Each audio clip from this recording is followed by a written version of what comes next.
Hey guys, welcome back. I hope everyone's having a good week.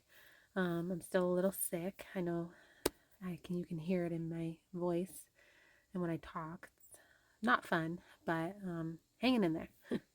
um, Real quick, if there's any newcomers, welcome. I'm reading the Bible, a couple chapters every day. I brought God into my life about 6 months ago, like 5, 6 months ago, and I started reading the Bible. And best decision I ever made. I used to struggle with anxiety, depression. I actually ended up developing bipolar disorder. Um, and I, I mean, I was a mess. And I was just spiraling. I was abusing alcohol. I was abusing weed. It was just, I was a hot mess. And, you know, I'd already made a lot of progress before I brought God into my life, but once I brought God into my life, it really just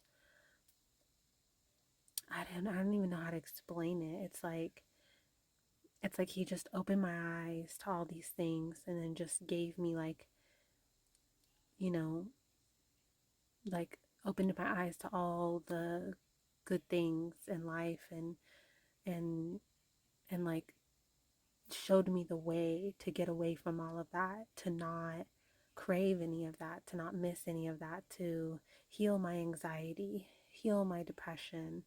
And I've actually been pretty stable.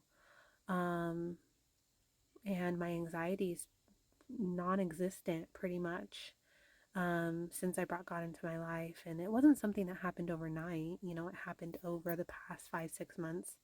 um, just by reading the Bible every day, getting to know God, praying, watching videos online. I started going to church, and just really, just every day trying and spending time with God and getting to know Him. And um, I don't know, and it's interesting because I don't even know how to, like, if someone's watching right now and is like, oh, I struggle with anxiety or depression or you know, um, addiction or whatever, um, you know, how did those things heal, for you, for me? And it's honestly like,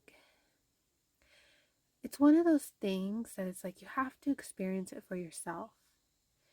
Until God opens your eyes and removes the veil from your eyes in your life, it's like, and you start going down this path with God, you start walking with God down this path.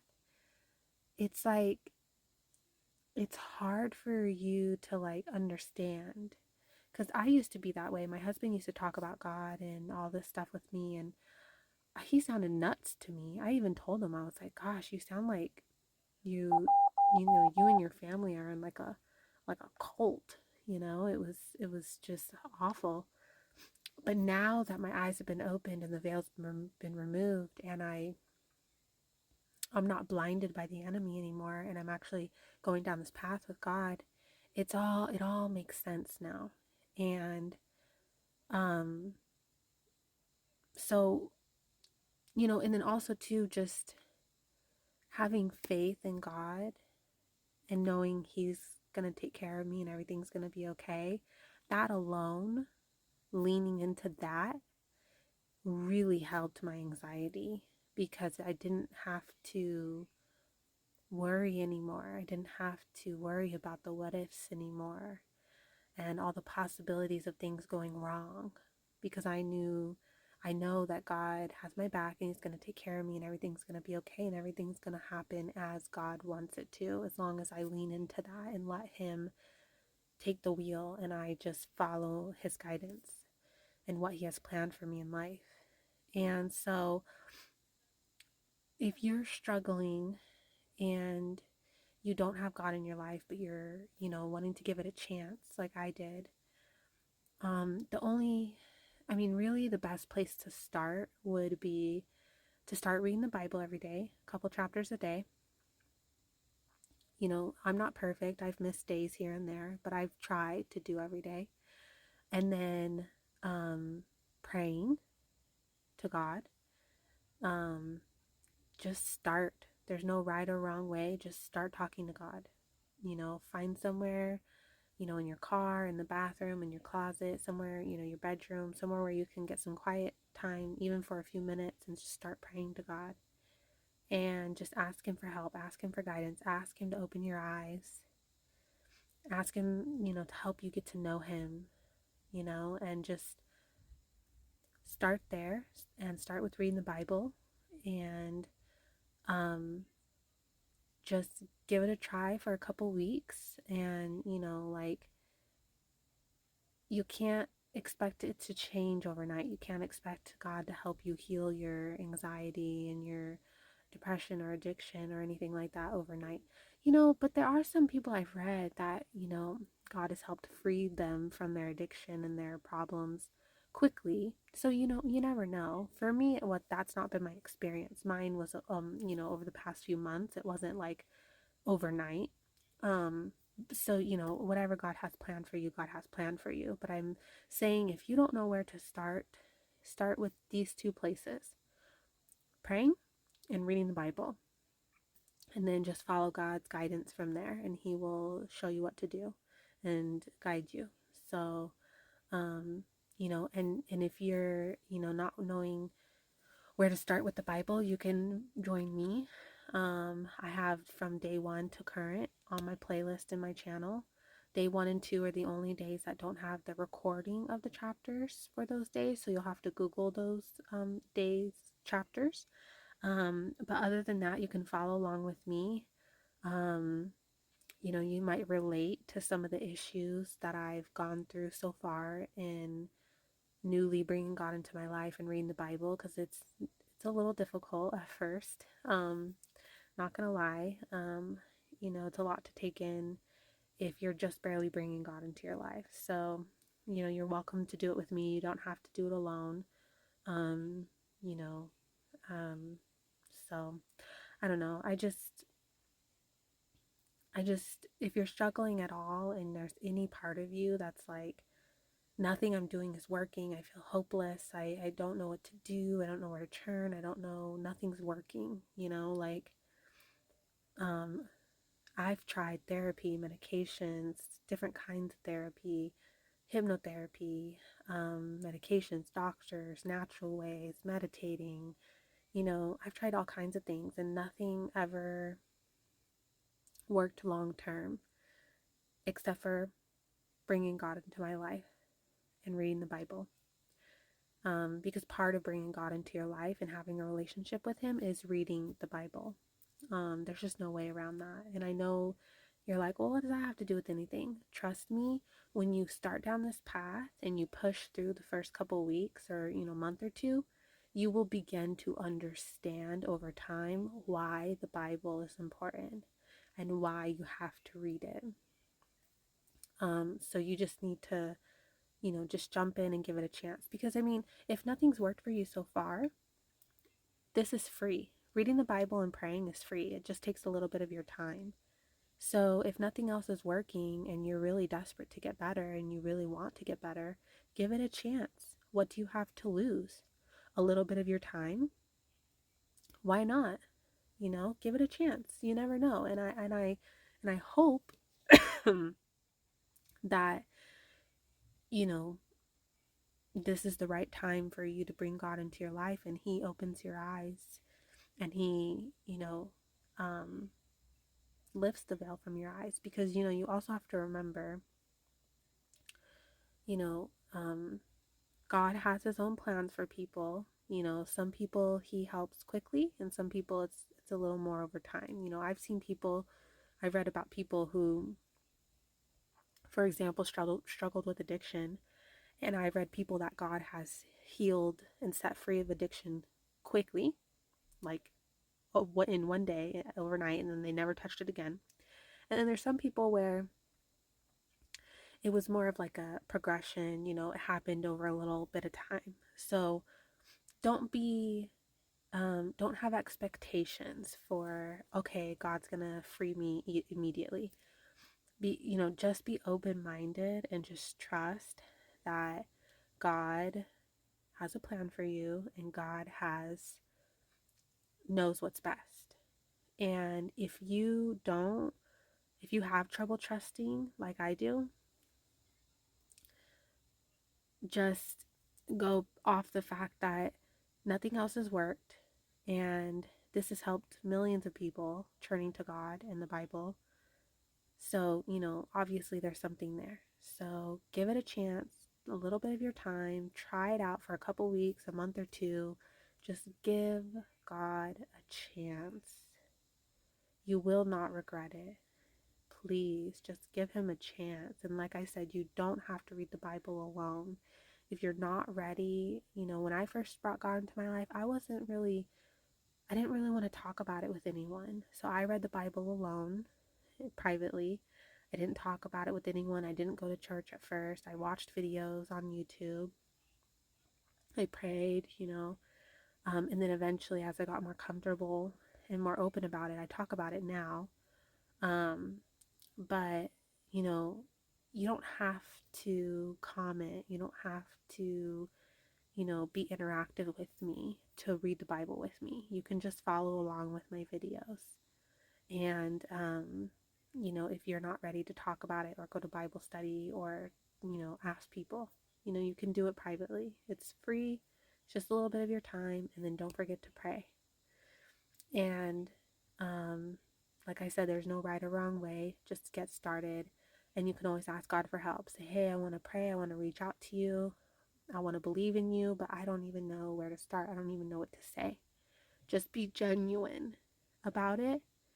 And God will step in and help you. Okay?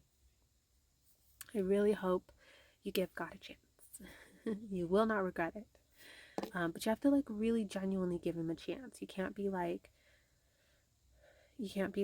God knows your heart. God knows if you're, playing with him or not. You need to be genuinely reaching out to God and be like, yes, I need your help. I need you. Show yourself to me. Not reveal yourself to me, but give me a sign, something. And if you're genuine and it's your time for God to open your eyes, he will. So, okay, guys, I don't even know why I said any of that. It just kind of came out. So hopefully it helped someone. And let's get started with today's chapters because my throat is hurting, and the more I talk, the more it hurts. So let's get started. When Joab saw that the battle line was against him before and behind, he chose some of Israel's best and put them in battle array against the Syrians. And the rest of the people he put under the command of Abishai, his brother, and they set themselves in battle array against the people of Ammon. Then he said, if the Syrians are too strong for me, then you shall help me. But if the people of Ammon are too strong for you, then I will help you. Be of good courage, and let us be strong for our people and for the cities of our God. And may the Lord do what is good in his sight. So Joab and the people who were with him drew near for the battle against the Syrians, and they fled before him. When the people of Ammon saw that the Syrians were fleeing, they also fled before Abishai his brother, and entered the city. So Joab went to Jerusalem. Now when the Syrians saw that they had been defeated by Israel, they sent messengers and brought the Syrians who were beyond the river, and Shophak, the commander of Hadad-Ezer's army, went before them. When it was told David, he gathered all Israel, crossed over the Jordan, and came upon them, and set up in battle array against them. So when David had set up in battle array against the Syrians, they fought with him. Then the Syrians fled before Israel, and David killed 7,000 charioteers and 40,000 foot soldiers of the Syrians, and killed Shophak, the commander of the army. And when the servants of Hadad-Ezer saw that they were defeated by Israel, they made peace with David and became his servants. So the Syrians were not willing to help the people of Ammon anymore. It happened in the spring of the year, At the time kings go out to battle, that Joab led out the armed forces and ravaged the country of the people of Ammon, and came and besieged Rabbah. But David stayed at Jerusalem. And Joab defeated Rabbah and overthrew it. Then David took their king's crown from his head, and found it to weigh a talent of gold, and there were precious stones in it. And it was set on David's head. Also, he brought out the spoil of the city in great abundance, and he brought out the people who were in it, and put them to work with saws, with iron picks, and with axes. So David did to all the cities of the people of Ammon. Then David and all the people returned to Jerusalem. Now it happened afterward that war broke out at Gezer with the Philistines, at which time Sibbecai the Hushathite killed Sippai, who was one of the sons of the giant, and they were subdued. Again there was war with the Philistines, and Elhanan, the son of Jair, killed Lahmi, the brother of Goliath the Gittite, the shaft of whose spear was like a weaver's beam. Yet again there was war at Gath, where there was a man of great stature, with 24 fingers and toes, 6 on each hand, and 6 on each foot. And he also was born to the giant. So when he defied Israel, Jonathan, the son of Shimeah, David's brother, killed him. These were born to the giant in Gath, and they fell by the hand of David and by the hand of his servants. Now Satan stood up against Israel, and moved David to number Israel. So Wow, that's the first time I've seen in the Bible so far that they've actually, um, that it's actually said Satan. I believe, unless I'm mistaken, but I don't recall seeing his name come across yet in the Bible. Wow. David said to Joab and to the leaders of the people, "Go, number Israel from Beersheba to Dan, and bring the number of them to me, that I may know it." And Joab answered, "May the Lord make his people 100 times more than they are. But my lord the king, are they not all my lord's servants? Why then does my lord require this thing? Why should he be a cause of guilt in Israel?" Nevertheless, the king's word prevailed against Joab. Therefore, Joab departed and went throughout all Israel and came to Jerusalem. Then Joab gave the sum of the number of the people to David. All Israel had 1,100,000 men who drew the sword, and Judah had 470,000 men who drew the sword. But he did not count Levi and Benjamin among them, for the king's word was abominable to Joab. And God was displeased with this thing. Therefore, he struck Israel. So David said to God, "I have sinned greatly because I have done this thing. But now, I pray, take away the iniquity of your servant, for I have done very foolishly." Then the Lord spoke to Gad, David's seer, saying, "Go and tell David, saying, Thus says the Lord, I offer you 3 things. Choose one of them for yourself, that I may do it to you." So Gad came to David and said to him, "Thus says the Lord, choose for yourself either 3 years of famine or 3 months to be defeated by your foes, with the sword of your enemies overtaking you, or else for 3 days the sword of the Lord, the plague in the land, with the angel of the Lord destroying throughout all the territory of Israel. Now consider what answer I should take back to him who sent me." And David said to Gad, "I am in great distress. Please let me fall into the hand of the Lord, for his mercies are very great, but do not let me fall into the hand of man." So the Lord sent a plague upon Israel, and 70,000 men of Israel fell. And God sent an angel to Jerusalem to destroy it. As he was destroying, the Lord looked and relented of the disaster, and said to the angel who was destroying, "It is enough. Now restrain your hand." And the angel of the Lord stood by the threshing floor of Ornan, the Jebusite. Then David lifted his eyes and saw the angel of the Lord standing between earth and heaven, having in his hand a drawn sword stretched out over Jerusalem. So David and the elders, clothed in sackcloth, fell on their faces. And David said to God, "Was it not I who commanded the people to be numbered? I am the one who has sinned and done evil indeed. But these sheep, what have they done? Let your hand, I pray, O Lord my God, be against me and my father's house, but not against your people, that they should be plagued." Therefore the angel of the Lord commanded Gad to say to David that David should go and erect an altar to the Lord on the threshing floor of Ornan the Jebusite. So David went up at the word of Gad, which he had spoken in the name of the Lord. Now Ornan turned and saw the angel, and his 4 sons who were with him hid themselves, but Ornan continued threshing wheat. So David came to Ornan, and Ornan looked and saw David, and he went out from the threshing floor, and bowed before David with his face to the ground. Then David said to Ornan, "Grant me the place of this threshing floor, that I may build an altar on it to the Lord. You shall grant it to me at the full price, that the plague may be withdrawn from the people." But Ornan said to David, "Take it to yourself, and let my lord the king do what is good in his eyes. Look, I also give you the oxen for burnt offerings, the threshing implements for wood, and the wheat for the grain offering.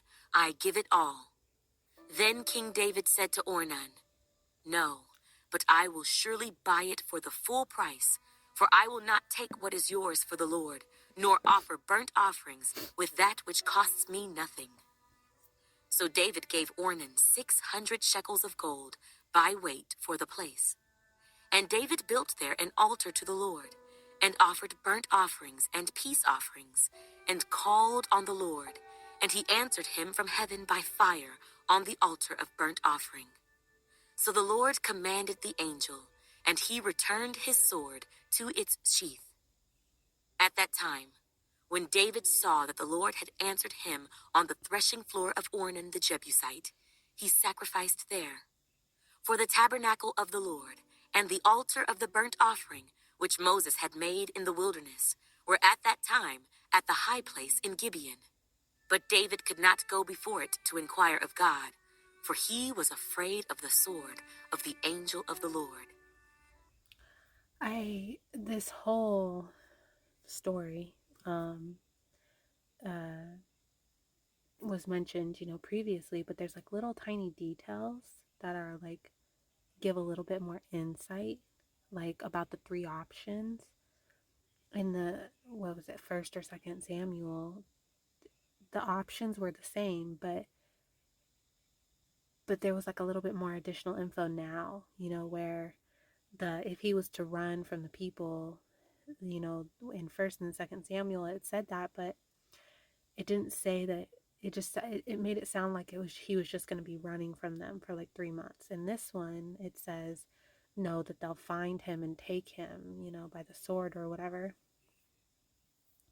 And then when the angel of the Lord had its, sword or hand over Jerusalem or whatever, in first and second Samuel it said that, and it didn't say that God ordered the angel of the Lord to do that to Jerusalem, but in this one it does say that. Um, and then he stopped him.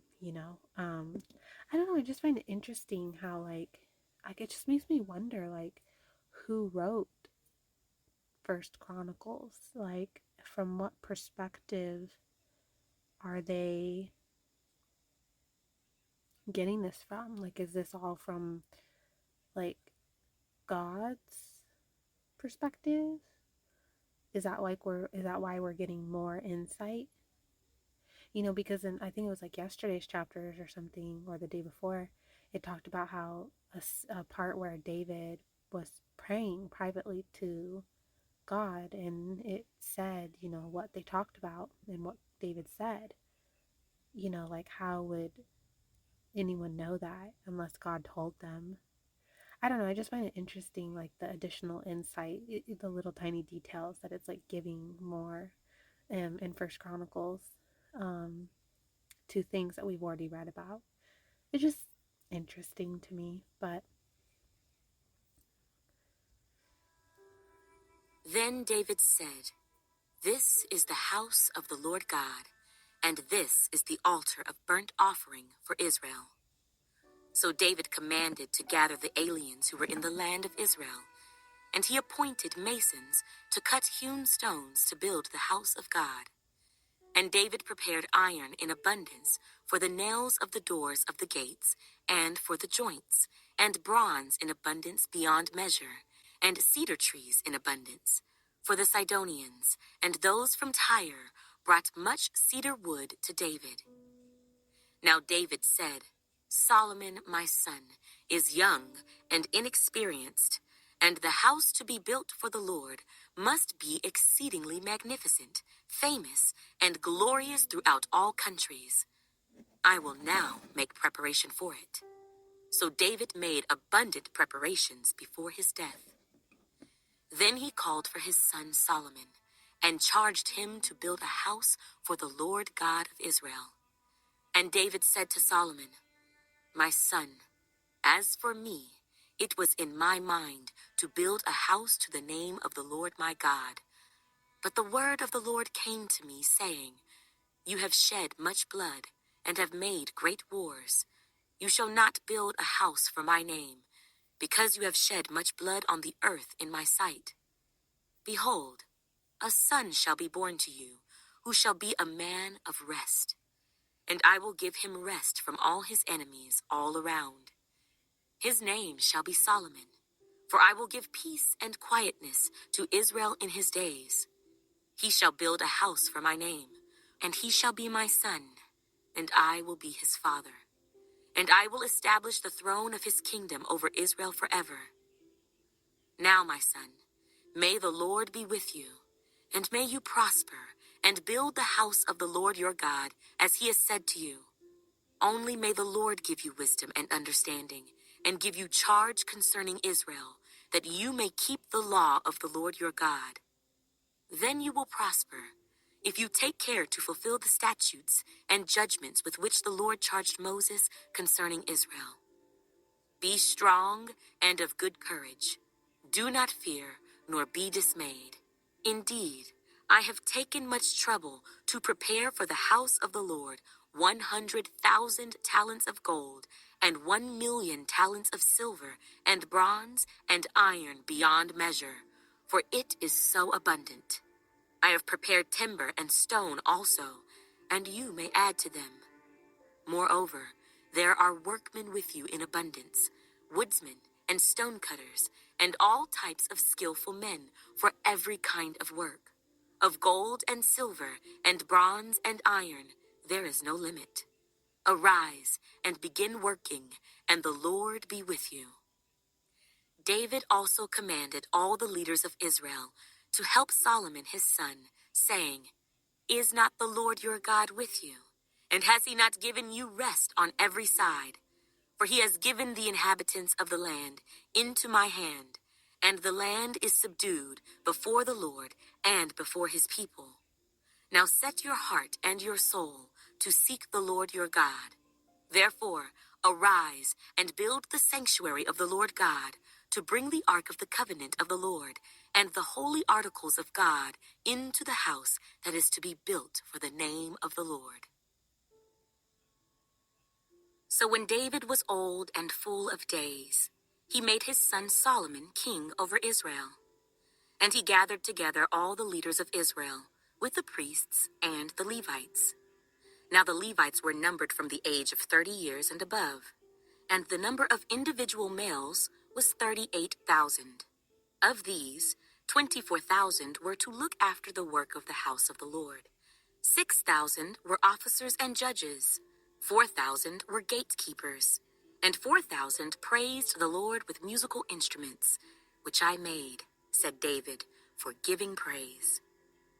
Also, David separated them into divisions among the sons of Levi: Gershon, Kohath, and Merari. Of the Gershonites, Laadan and Shimei. The sons of Laadan: the first, Jehiel; Then Zetham and Joel, 3 in all. The sons of Shimei, Shelomith, Haziel, and Haran, 3 in all.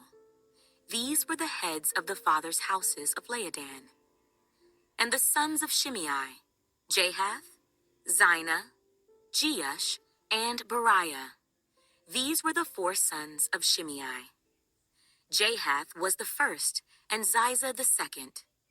But Jeush and Beriah did not have many sons. Therefore, they were assigned as one father's house. All right, there we have it. Um, Interesting. I'm actually enjoying First Chronicles so far.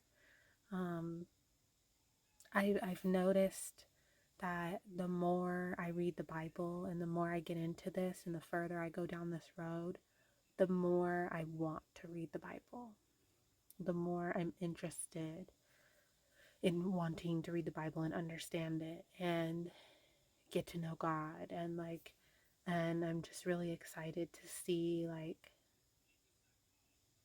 where I'm at in my life and in this journey with God when I finish the full Bible. Um, because if I'm only like what one third of the way through the Bible, I still have 2/3 left, and I've already made so much progress in my life, in my perspective, in my healing, in my mental health, my physical health. You know, I'm just so excited to see like where I'm going to end up, at the end of this, of reading the Bible, and then from there, it's exciting. But I think for right now, I'm more just like, wow, I can't wait to see like what things are going to be like, by the time I finish reading the Bible. So I don't know, it's just pretty great. And I'm very glad that God came to me and opened my eyes and removed the veil. And I'm going down this path, you know. Very, very happy and very thankful and feel very blessed. And I thank God all the time for it. And I hope that that happens for you too, you know. If you don't already have God or you're in the process of it, I hope that you quickly make it to this place of joy and peace and thankfulness and feeling blessed. And if you struggle at all, something I pray about a lot is asking God to help fix my perspective, to help, if nothing physically and material wise in my life can be changed right now, like I would love to be in our own home and have a financial breakthrough in my family. Um, because we live at my in-laws' house at the moment in a small room with our daughter, and we're tight with money, and it's just, it's a little rough, but my situation, none of that has changed over the past 5, 6 months. Everything stayed the same. But what has changed is God has opened my eyes to the blessings and the joy that's in my everyday life, the things that I should be grateful for and thankful for and feel blessed for. The blessings I have right in front of me every single day that I don't see sometimes and that I'm blinded to sometimes. He opens my eyes to those things. He's changed my perspective.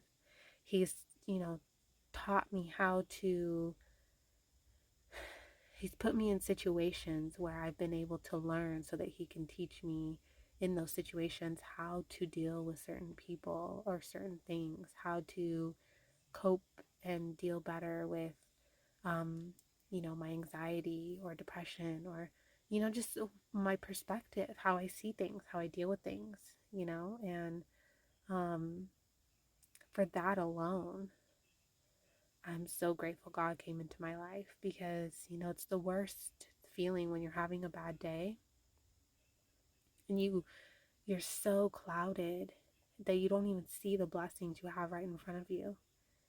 And then it's like, as soon as I start to see the blessings and God opens my eyes, there's that peace and that joy and that thankfulness and gratefulness that just washes over me.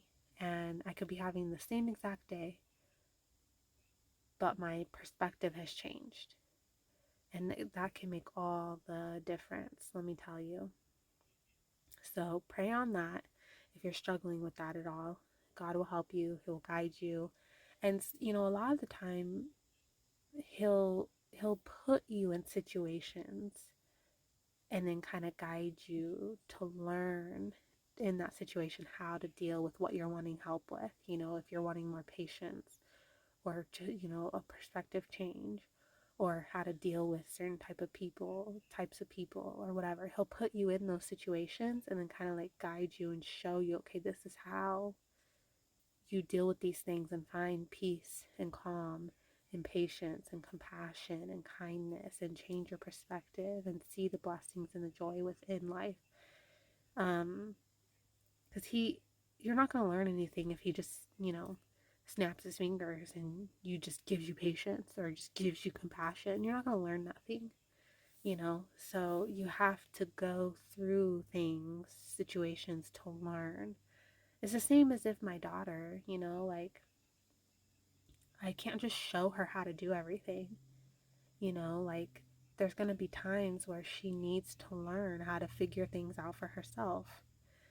I can't just do everything for her. I can't just show her how to do everything. I mean, she needs to learn sometimes how to, if she falls, I can't just always be picking her up. She needs to learn how to get back up on her feet, and stand back up, and it's things like that, like how we are trying to set our kids up for the best, you know, in life and how to live life and deal with things and deal with real life. God's doing the same for us. You know what I mean? So if you're not a parent um, at all or yet, um, being a parent has helped me relate to God more and understand Him more. But I think even if you're not a parent yet or never will be, um, try to at least put yourself in your parents' shoes, and maybe that might be able to help you a little bit um, with understanding God better. But I definitely can say that being a parent yourself helps a lot with understanding God.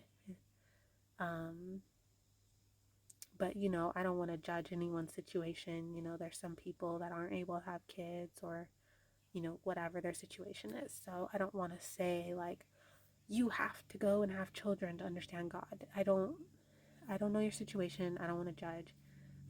So all I'm gonna say is that if you don't have kids, never will, or don't have kids yet, just maybe try to think in terms of your parents, um, or what you would do if you were a parent.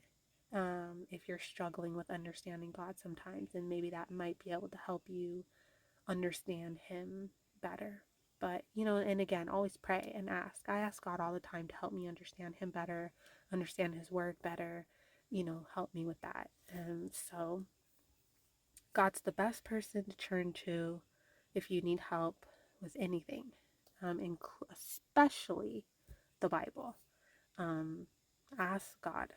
That's number one thing you should do is turn to God. Okay, guys, I'm gonna get going. I will see you tomorrow. Bye.